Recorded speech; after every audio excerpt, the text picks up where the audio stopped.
Olá, você que gosta, você que ama, você que quer aprender a palavra de Deus. Hoje, mais uma aula de reforço, bibliologia. E hoje eu começo com uma pergunta. Se alguém chegasse para você, você está com a sua Bíblia, você serve a Deus já há alguns anos, os seus vizinhos sabem disso, o pessoal do trabalho, da escola, e a pessoa perguntasse assim para você, escuta, como que a Bíblia chegou na língua portuguesa? Olha que pergunta interessante. Você saberia responder? Porque nós aprendemos que o Antigo Testamento, os 39 livros do Antigo Testamento, eles foram escritos no hebraico. Um pequeno detalhezinho, uma porçãozinha mínima em aramaico. Isso nós já aprendemos. Nós aprendemos que o Novo Testamento foi escrito na língua grega. Está lembrado disso? Na língua grega. E que na época de Jesus, o povo ali em Israel falava o aramaico. E também tem aqueles que já falavam a língua grega, aramaico e grego. Mas original, o Antigo Testamento, língua hebraica. E o Novo Testamento, língua grega. E como você vai responder para a pessoa como a Bíblia chegou até nós, na nossa língua? Essa é a matéria de hoje. Olha que importante. Se você não sabe, vai aprender hoje. Olha que bênção. Então vamos começar com a primeira tradução da Bíblia. A primeira que nós temos notícia, que nós aprendemos na história, segundo a tradição, é chamada Septuaginta. Septuaginta. Olha que nome interessante. Vou pedir para a nossa editora colocar aí na tela essa palavra, Septuaginta. O que significa essa palavra? Para grafar isso em algarismos romanos, a gente usa a letra L, o X e o X, como você viu aí na sua tela. O L vale 50, o X 10 e o outro X 10, 70 em algarismos romanos, entendeu? Essa Bíblia é interessante. Diz a tradição, a história, que em Alexandria, era o centro cultural do Egito na época, a cidade de Alexandria. Olha que interessante. E lá tinha uma biblioteca muito famosa. Sábios de todas as regiões procuravam essa biblioteca para desenvolver o conhecimento sobre religiões, sobre filosofia. Era muito comentada essa biblioteca. E o rei da época, segundo a história, o rei Ptolomeu Filadelfo, ele era muito estudioso, o rei Ptolomeu. Ele era muito estudioso. E ele viu que na biblioteca de Alexandria faltava um livro, que era o livro do povo judeu, o livro sagrado do povo judeu. Isto acontece por volta do ano 285 antes de Cristo, tá certo? 285 anos antes de Cristo.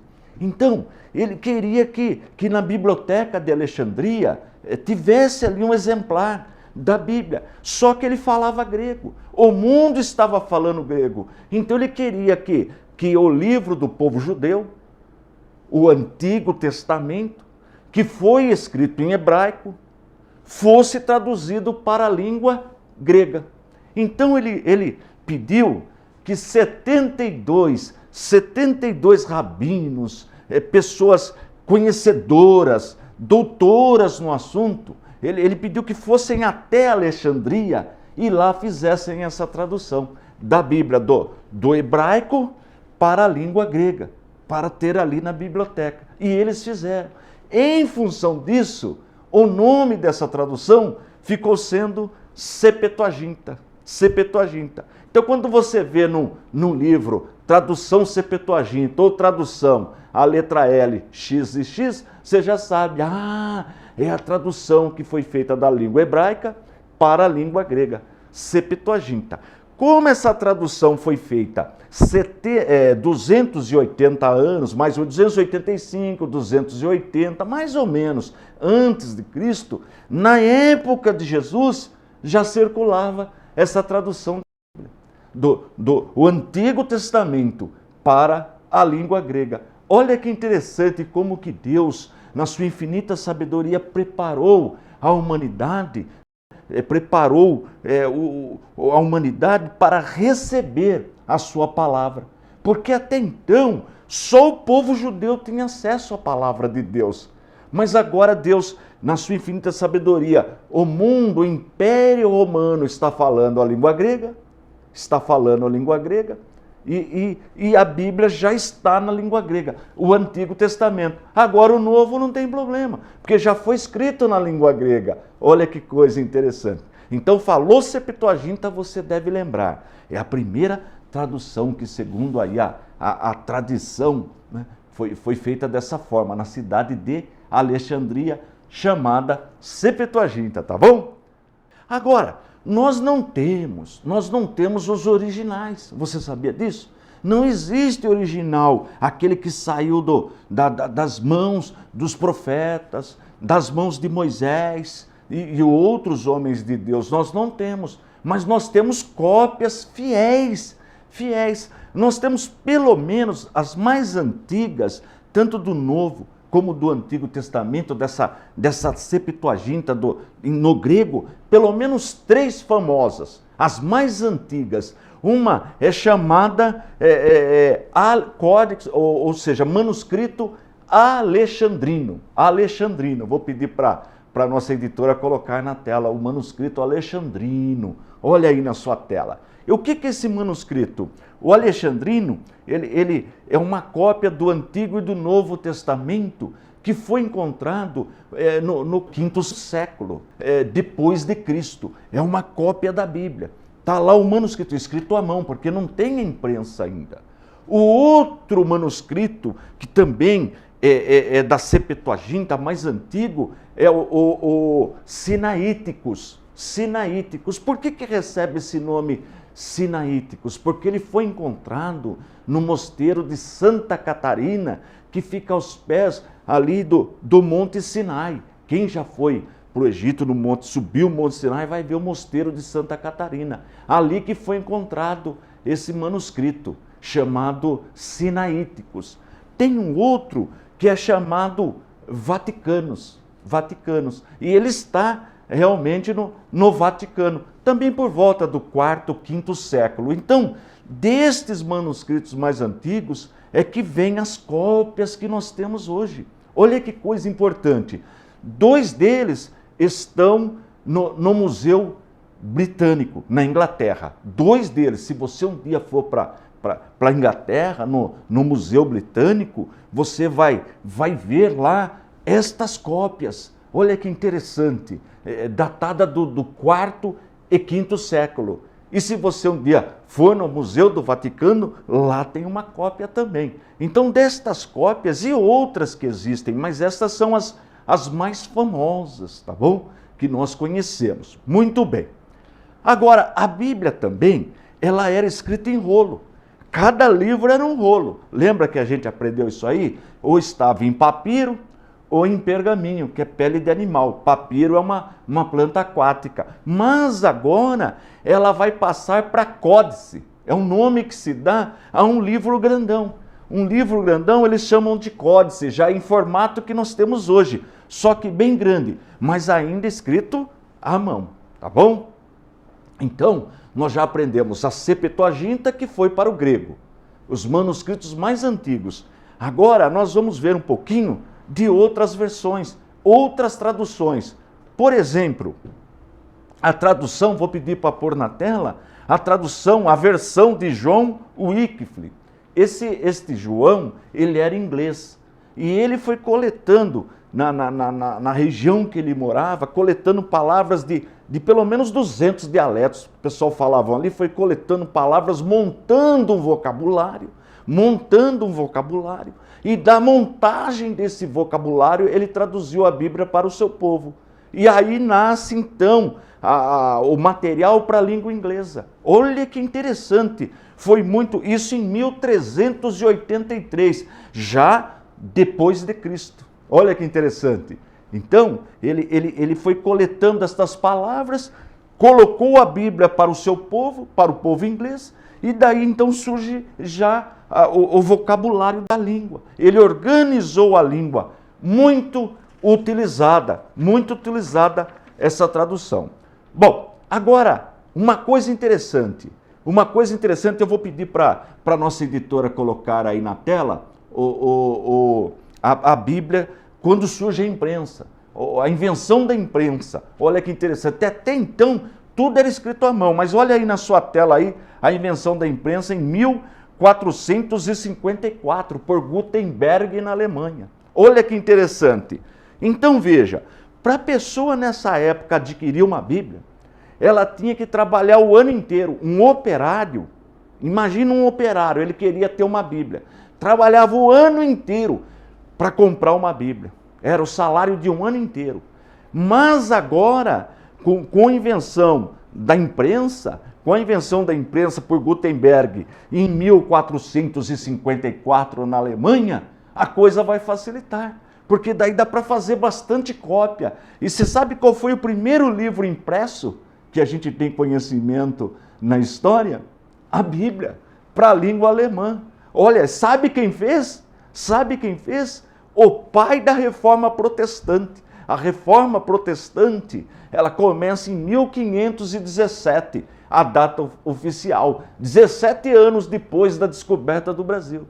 Então agora, Martinho Lutero vai traduzir a Bíblia para a língua alemã e ela vai ser impressa. Agora o povo vai começar a ter acesso à palavra de Deus, porque até então as pessoas não tinham acesso. Só quem tinha acesso, os líderes religiosos, que aprendiam para ensinar o povo, no caso, a Igreja Católica. Mas a partir da invenção da imprensa, eles vão começar a reproduzir.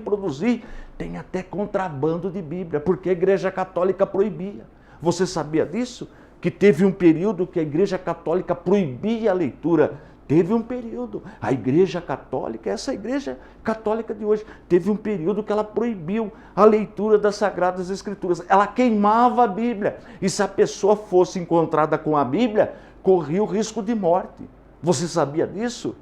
Mas Deus não permitiu que continuasse assim. E graças a Deus, hoje nós temos a Bíblia em nossas mãos e pode ler à vontade. Não é mais proibido. Mas nesse período, se pegasse com a Bíblia, a pessoa poderia ir para a fogueira, na Santa Inquisição. Olha que coisa terrível. Mas agora nós já temos a Bíblia no grego, nós já temos a Bíblia no inglês, né? Por João, e já temos a Bíblia também com Martinho Lutero no alemão. Olha que coisa maravilhosa. Mais para frente um pouquinho, nós vamos encontrar também a versão do Rei Tiago, a King James, né? King James, ou Rei Tiago é a mesma coisa. Então olha aí na sua tela, vou pedir para a nossa editora colocar na tela, a King James. Ela acontece quando? Em 1603.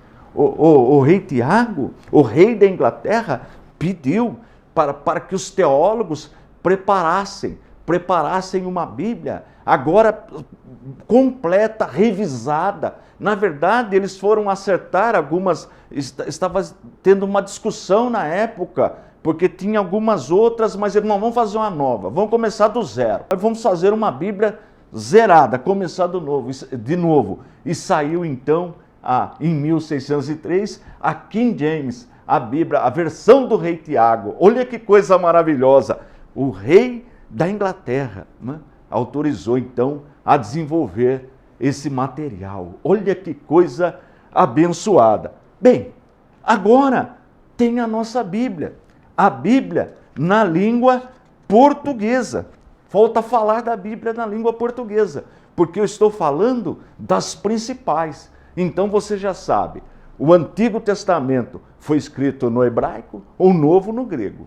285 anos antes de Cristo surge a Septuaginta, ou seja, o Antigo Testamento vai para o grego.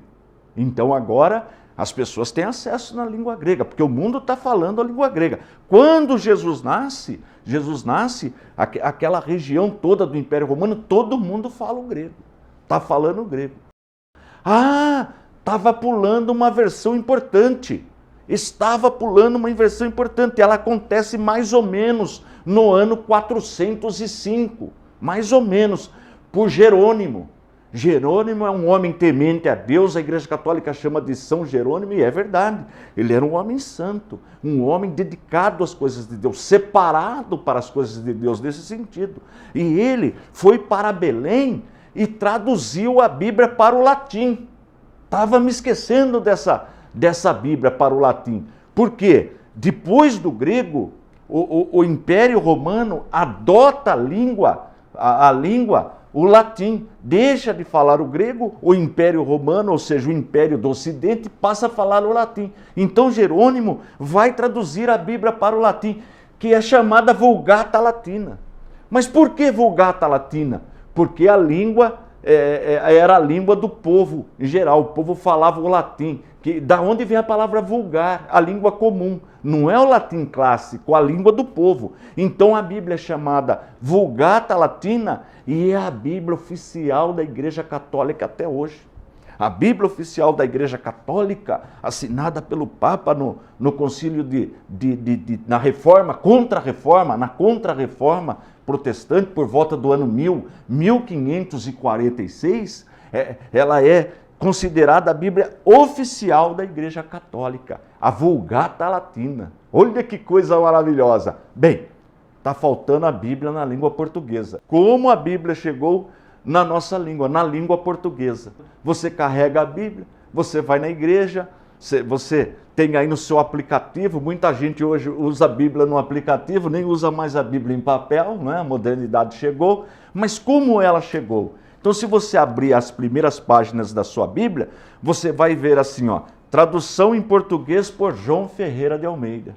Tradução em português por João Ferreira de Almeida. Então, isso no século XVII. No século XVII. O que ele fez? Ele era pastor da Igreja Reformada Holandesa. Da Igreja Reformada Holandesa. Ah, mas não, eu já vi falar que ele era padre, né? Ele era padre, realmente, também. Porque na Igreja Reformada Holandesa, o pastor também era chamado de padre. Não é só a Igreja Católica que chama o pastor, porque o padre também é um pastor, não é? Ele cuida lá do rebanho católico. Mas a Igreja Católica adota o título padre, não é isso? Padre, que significa pai. Padre significa pai. Você sabia disso? E papa? Papai. Papai. O padre é o pai, significa pai. Então a Igreja Católica adota esse termo. Só que a Igreja Reformada Holandesa, que ela surge da Reforma Protestante, a Igreja Reformada Holandesa, também chamava os seus ministros de padre. Só uma questão de nomenclatura. Então outro dia me perguntaram na igreja, eu estava andando e falaram, mas uns falam que o João Ferreira de Almeida era pastor. Outros falam que ele era padre. Quem que está certo? Não, ele era padre. Não é errado falar que ele era padre. Só que não era padre da Igreja Católica. É isso que precisa ficar entendido. Ele era padre da Igreja Reformada Holandesa, que usava esse título também. Num certo sentido, uma vez chegou uma irmã para mim e falou, olha, pastor Antônio, o senhor é o meu pai na fé. Olha que interessante o termo que ela usou, né? Porque ela estava assistindo um programa, e teve um encontro com Cristo. Então ela falou que eu era o pai na fé dela, ou seja, o padre na fé dela, né? Porque padre é pai, só isso. Tá? Então, João Ferreira de Almeida era padre? Era, mas não da Igreja Católica, da Igreja Reformada Holandesa, tá bom? E ele foi como missionário na Indonésia, na ilha de Java. Ele foi como missionário lá. E lá ele começou o quê? A traduzir a Bíblia para a língua portuguesa. João Ferreira de Almeida, pastor da Igreja Reformada, que é chamado de padre. Tá? Só faça essa correção, por favor. Ele não era da Igreja Católica, ele sempre foi protestante, tá bom? Então, ele começou a traduzir a Bíblia. Começou a traduzir a Bíblia para a língua portuguesa. Só que ele traduziu o Novo Testamento, começou a traduzir o Antigo Testamento e foi até o livro de Ezequiel. Mas daí ele faleceu. Então, os seus companheiros de ministério, concluíram a tradução, que ele foi até Ezequiel, então ele traduziu o Pentateuco, traduziu os livros históricos, os livros poéticos. Quando ele estava no profeta Ezequiel, ele faleceu. Aí os seus amigos de ministério concluíram a tradução, mas deram a honra para ele.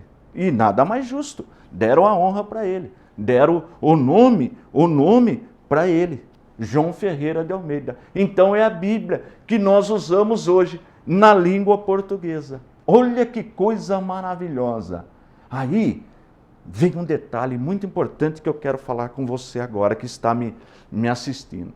A senhora que está me assistindo, o senhor que está me assistindo, sei que são pessoas inteligentes, as pessoas que gostam de aprender a palavra de Deus, que Deus chama para esse ministério, porque a Bíblia diz, em Efésios 4:11, que Ele mesmo, o Senhor, querendo o aperfeiçoamento da igreja, deu uns para apóstolos, outros para profetas, outros para evangelistas e outros para pastores e mestres, ensinadores. Então a igreja é completa. Né? Então veja, pensa comigo. Por que eu vou falar isso? Porque eu já vi até pastor, falando mal do ensino da palavra. Não, vai estudar teologia para quê? Bobagem. Bobagem estudar teologia, besteira, não precisa não. Não precisa não, isso é besteira. Já vi. Pastor, só pode ser o quê? Ignorância. O que é ignorância? É falta de conhecimento. Por que eu falo isso? Porque pensa comigo, a senhora, o senhor, você, a moço, você que está me assistindo, pensa comigo. Como que a Bíblia chegou até nós?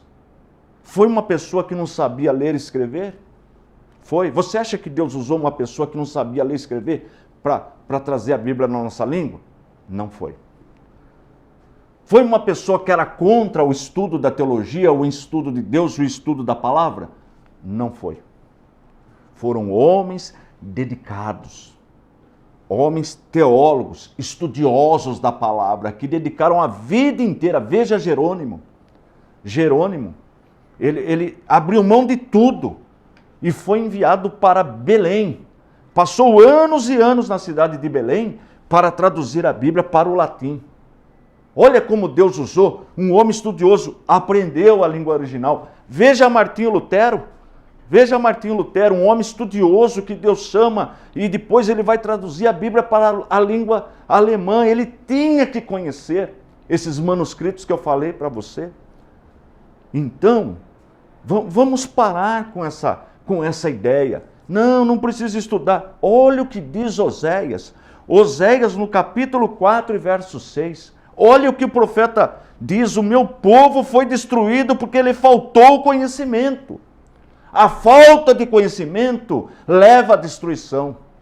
Mas Deus, Ele mesmo dá. Ele levanta, coloca pessoas para ensinar a palavra de Deus. Se Deus tem tocado no seu coração, é porque você tem chamada.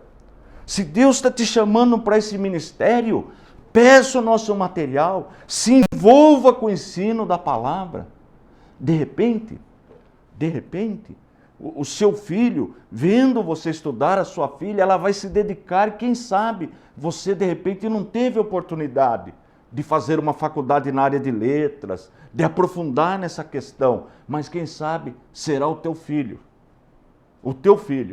que Deus vai usar para traduzir Bíblia para outras línguas. Você sabia que no Brasil, nós temos tribos indígenas que ainda não têm a Bíblia no seu dialeto? Você sabia disso? Que existem centenas de povos ainda no mundo que não têm a Bíblia no seu dialeto, na sua língua. Você sabia disso? Que tem muito para ser feito? E quem Deus vai usar para fazer esse trabalho? Quem é contra o ensino? Quem é contra o ensino da palavra? Não. Então, de repente, Deus começa por você que está me assistindo.